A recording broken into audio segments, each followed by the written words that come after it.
Okay, I'm back here today. Thought I would do a quick review on a new magazine that I picked up recently. I've had the one in the back here for a while. I also thought that I would do the review right in front of the original Hong Kong Game of Death movie posters. The first one from 1977 that was scrapped, it wasn't used, which is very rare. This one was used in the theater when the film came out in 1978. They went away with this design and went with this one, which I actually love this one more. Both nice posters. I really love this artwork. I wish they would have kept that one, but this one just makes this one more rare. I really love that yellow and blue contrast. So let's get to the review. These are both, they're not from 1978, they're actually from 1977 when the film was supposed to come out on December 25th, 1977 in Hong Kong on Christmas Day. However, they were not ready to release the film for some reason, and it ended up being released in Hong Kong on March the 23rd, 1978, which was, this release poster was used. So anyways, the one you see here in the back is, I would say it's somewhat common, but not too common. But it's got that blue background, which is kind of reminiscent of the poster. They were using that blue a lot blue and yellow a lot to promote the Game of Death in '77 before the official poster came out. So this is like a movie magazine. I wouldn't really call it a program. It's more of a movie magazine. Pictures inside, a little bit of information on the film, what the film was about. And back cover is exactly the same as that. So yeah, there's a few other collectors that have this one too. Nice cover, but like I said, not the rarest. I'm going to move over to this one, and this one right here, I really love the cover on this one. This one doesn't pop up too often, but when it does, the condition is just not good on this issue. And I typically try to stay away from Bruce Lee magazines from the late 70s.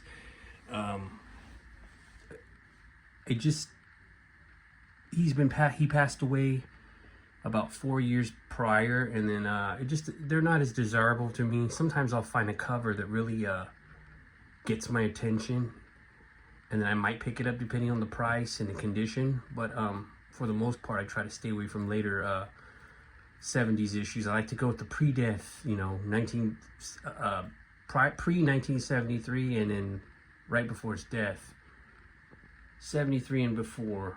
There is some 1974 cool death memorial magazines that have great cover art. So I picked up a recent one that's a 74 memorial issue, and it was a must-have. I've been looking for it for a long time, but in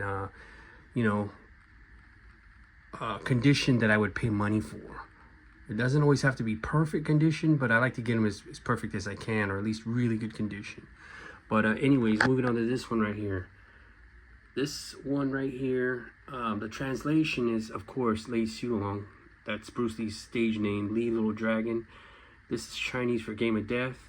And this right here is, in translation, is Secret. So it's like Bruce Lee Game of Death Secret. Translation for this movie magazine. This is not a program as well.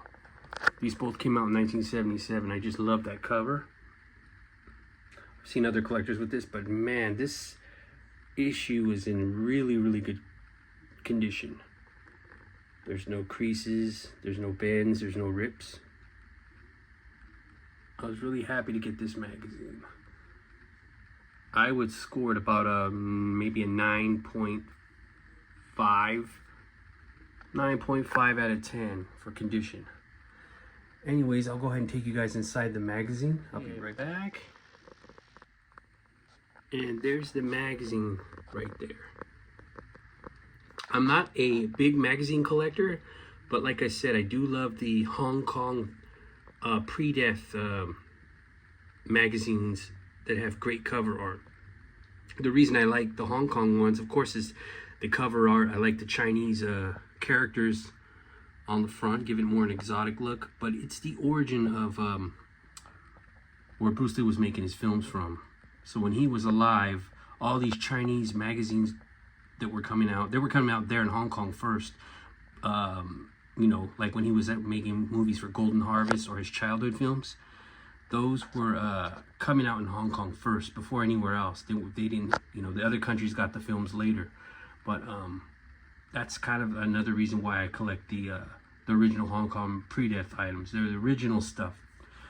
Singapore as well. And then there's the back. I know the pictures from The Way of the Dragon, Golden Harvest film set in Hong Kong. This is not, a picture was not in Rome.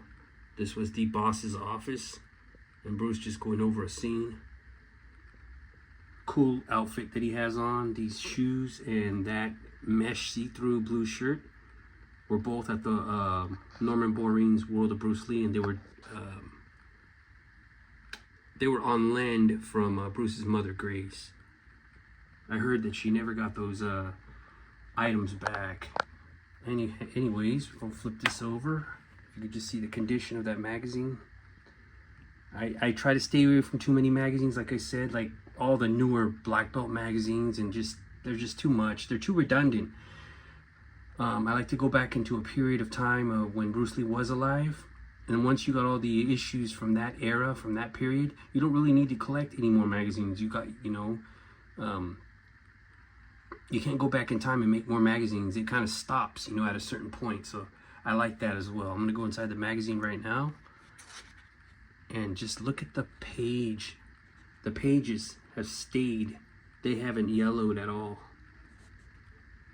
This is a later 70s issue, so I mean, it's a little easier to find, but when you start going to like 1971, 72, 73, the papers tend to yellow a lot easier. But this is a really good example of a real clean magazine.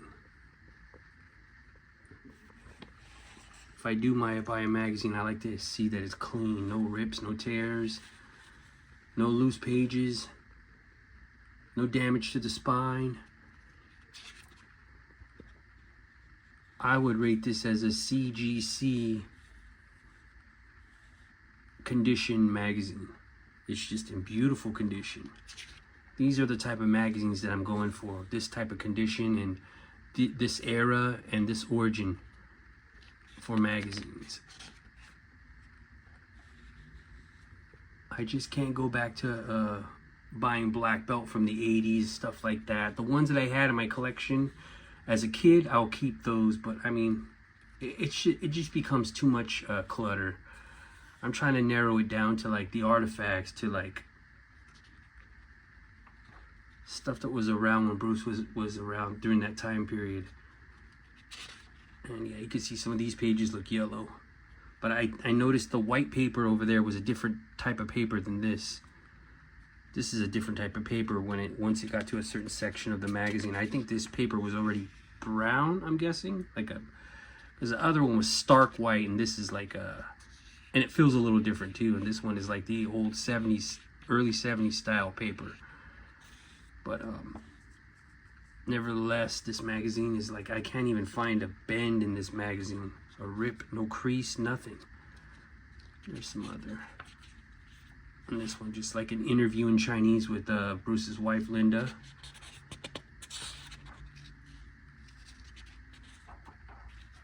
Yeah, I always loved the cover of Bruce and Kareem Abdul-Jabbar stretching their arms out. I was just trying to get this magazine, but like I said, I didn't think I'd find it in this good condition. I thought I would find it in acceptable condition.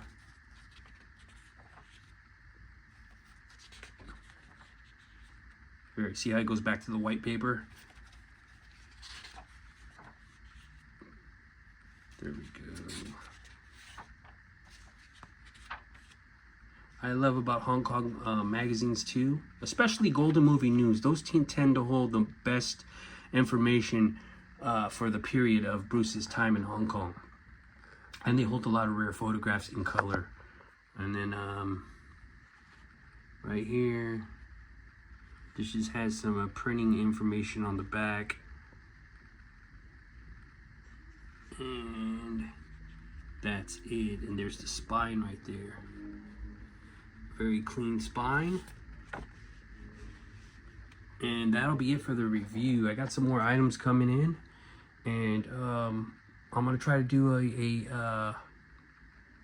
a few more reviews on these older magazines from Hong Kong.